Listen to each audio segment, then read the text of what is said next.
Page 23, concert time. Because the notes are all over the place, they're telling you with the stems down, use the left hand, with the stems up, use the right hand, and they are not putting the RH and LH in the music. It's not there. Now you got to look at the stems to see where you're going. Also, the hands are going to move around quite a bit. So just take, for instance, the first line. Let's just talk about the first line, all right? You're starting out with the left hand because the stems are going down. You're going to put the little finger on the A at the bottom. I hope you know what the names of the notes are. They're important. On the previous page, they talk about the ACE groups. That's where the ACE notes are. This is the only method book I've run across so far that uses the term ACE groups. But that's fine. That's their method. That doesn't hurt anything. Go for it. So we're going to put the left hand on that A. The right hand's going to be on the A, an octave above it in the second measure. You see it? Okay. Now in the third measure, the left hand's got to go up to the A, and again you're going to put the above it, and you're going to slide the right hand out of the way. And the right hand goes up. This is a very common pattern in piano, so get good at it. Let's skip the second line for now. Go to the third line. The stems are going down, so you can use the left hand in that first measure, and that's an E. Right? Then the second measure, stems are going up, so you can use the right hand. You got to move the hand down for the third measure, put the thumb on the C, and then move the right hand down so the third finger's on the C. So you're moving around a little bit.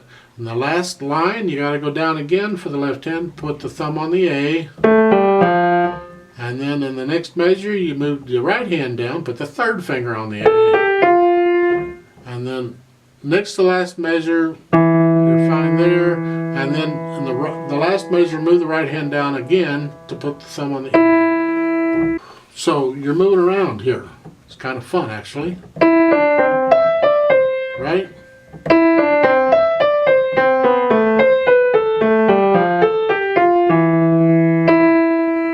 Something like that. Now, if you have to look down at the keyboard to move your hands around, try and do it without messing up the rhythm. So in the third line. So as you're playing the first measure in the right hand, you need to look down and get your third finger on that E so it's ready to go while you're playing the left hand. That means at the same time, anytime during that measure you can. Okay, as you're playing the second measure, then you got to move the left hand down to where it goes. So you're here. As I'm doing this, I got to go here. Now as I'm playing the left hand, I got to move the right hand down again. And as I'm playing the right hand, I got to move the left hand. And again. So it takes a little practice to coordinate all that, because you don't want to mess up the rhythm while you're doing it. The beat goes on. You don't hesitate or nothing. It's got to be there. So ideally, you would eventually get the feel of being able to move, it's not far, without looking at the keyboard at all.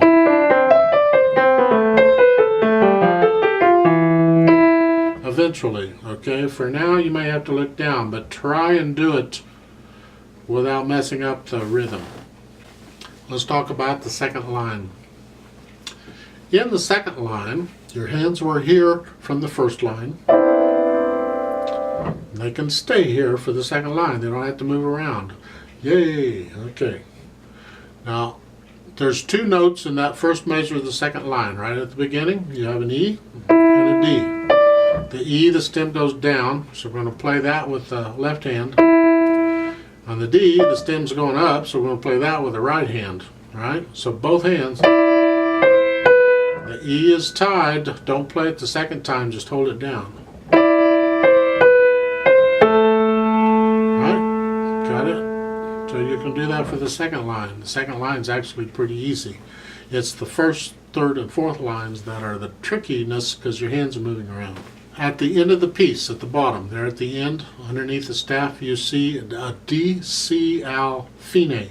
It's not fine, it's fine. It means the end. It's Italian for end, finish. DC, and it explains it too, just I'm going to say, it means go back to the beginning and play the fine. Alright? I'm going to say it over and over and over because that's basically what it is. So it's like a repeat sign, sort of. And fine is at the end of the second line.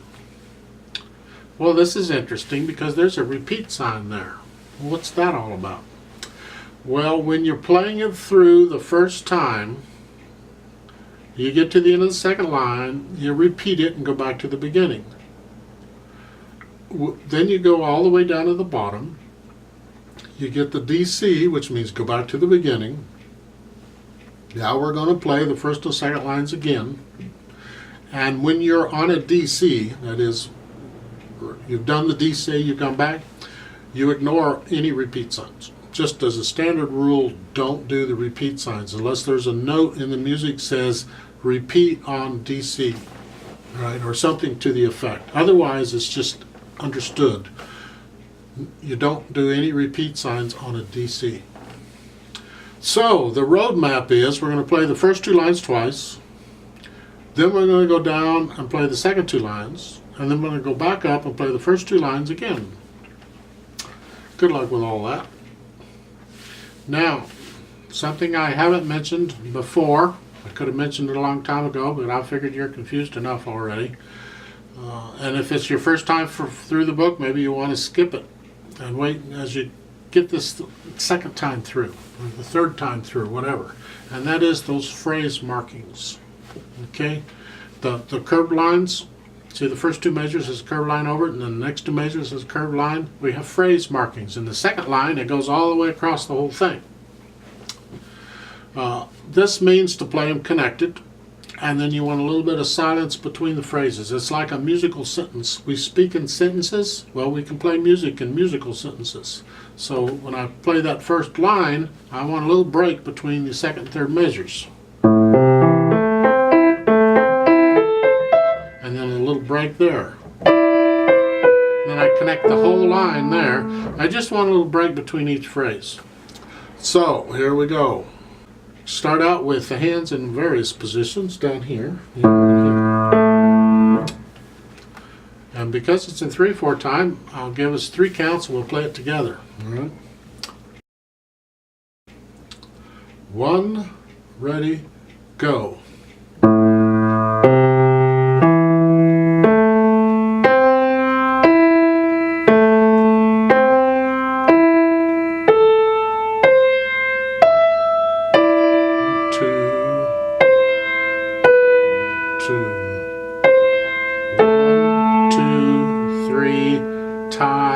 2, repeat.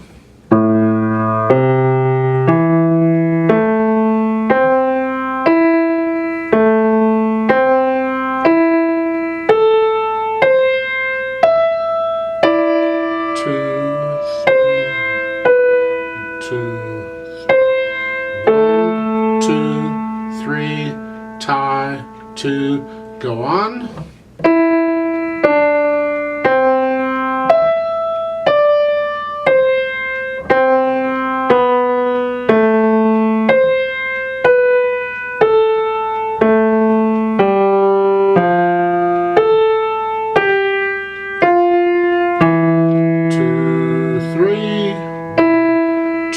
To the beginning.